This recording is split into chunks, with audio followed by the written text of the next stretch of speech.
Hoy en Filosofía y Coso, un día en la vida de Friedrich Nietzsche.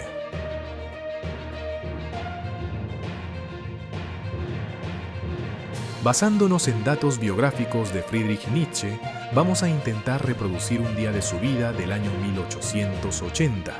Para esto, recrearemos ciertas situaciones que, si bien son hipotéticas, podrían haber sucedido.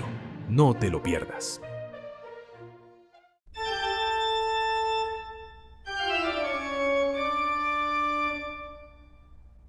El año 1880 fue crucial en la vida de Friedrich Nietzsche.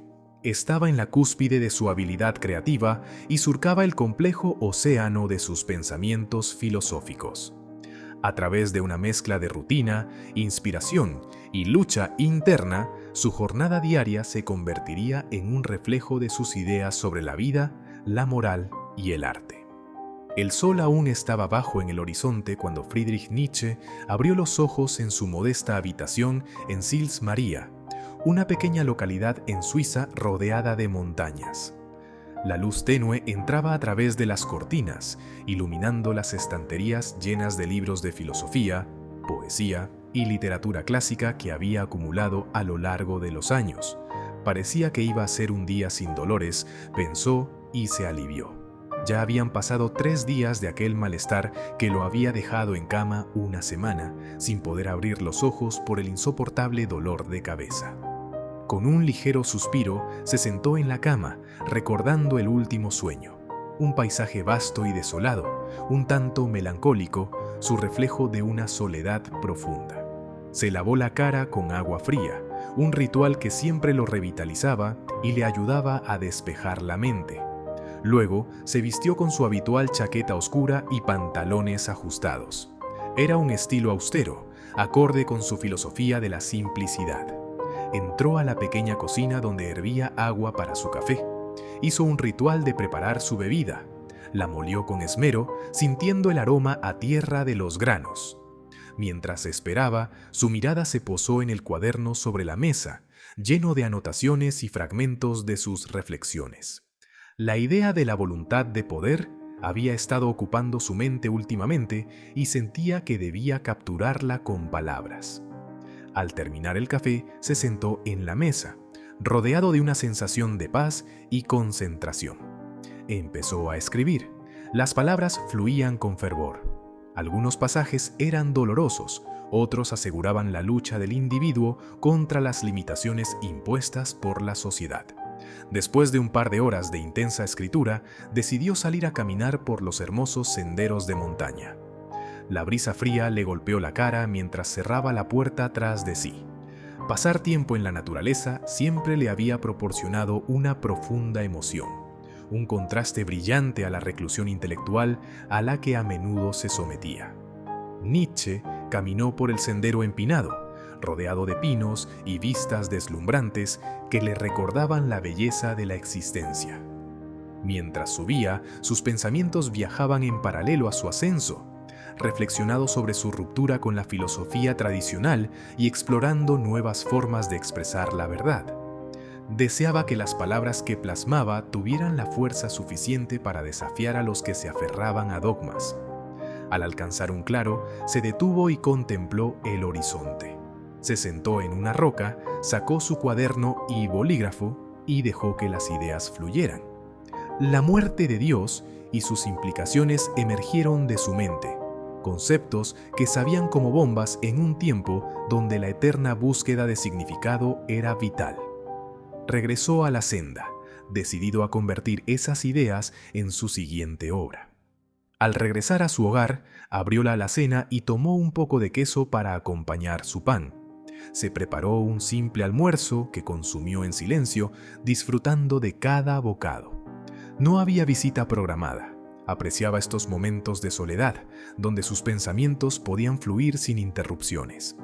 Mientras comía, sus ojos se posaron en las hojas de papel donde había esbozado nuevas ideas. ¿Cómo comunicar el sufrimiento?, se preguntaba.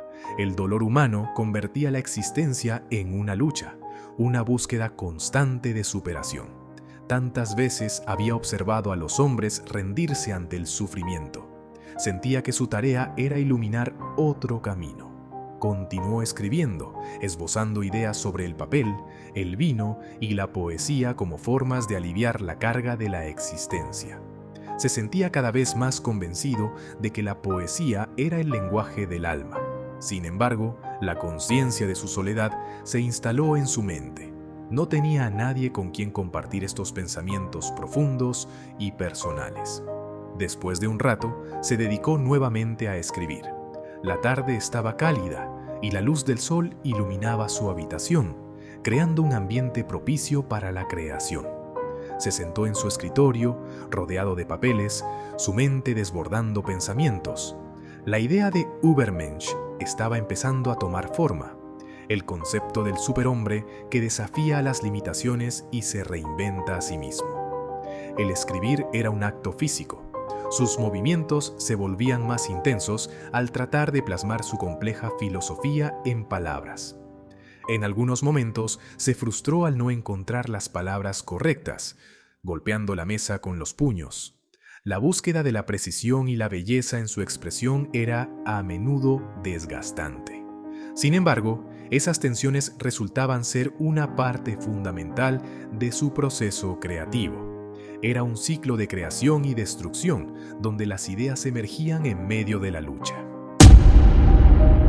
En medio de su escritura, su mente divagó hacia sus contemporáneos, los filósofos y escritores que tanto admiraba, pero también despreciaba. Se encontraría muchas veces pensando en Schopenhauer, su mentor, y donde había tomado su camino. Así, se preguntaba si sus ideas desafiantes provocarían rechazo, pero también una chispa de entendimiento en aquellos que buscaban la verdad. La tarde se tornó noche y pensó que un paseo sería necesario para liberar un poco de tensiones de su mente.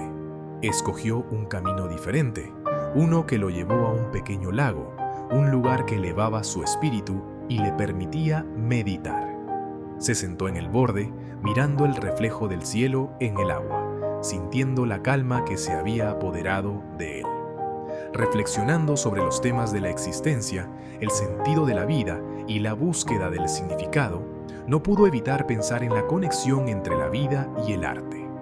Trayéndose de su soledad, pensó en cómo las experiencias de la vida eran fundamentalmente subjetivas y cómo eso se podía transformar en poesía y filosofía. El contraste entre la lucha y el respiro le brindó una catarsis que lo llevó de vuelta a su habitación. Al regresar, encendió una lámpara de aceite que proyectaba sombras danzantes en la pared.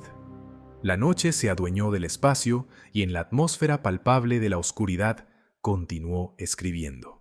Sus palabras danzaban sobre las páginas como sus pensamientos, intensas, apasionadas, un susurro de la tormenta que siempre habitaba su corazón. Tras horas de creación, su pluma se detuvo. Sus ojos miraron las páginas llenas de su letra, fuerza y sinceridad. Sabía que su trabajo no era solo una expresión personal, sino un reto para la humanidad, un llamado a cuestionarse y a trascender. La idea de que el sufrimiento era necesario para alcanzar la grandeza resonaba en su mente, y él mismo se convertía en ese filósofo que busca no solo desenterrar la verdad, sino estimular la creación de una nueva vida. Finalmente, con la mente cansada pero satisfecha, se retiró a su cama. La atmósfera de su hogar estaba impregnada de ideas y reflexiones que había dejado en cada rincón. Con el cuaderno bajo el brazo, se acostó exhausto pero inspirado, sosteniendo la promesa de otro día productivo adelante, donde la vida, el arte y la filosofía se entrelazaran nuevamente. Así culminó este día en la vida de Friedrich Nietzsche.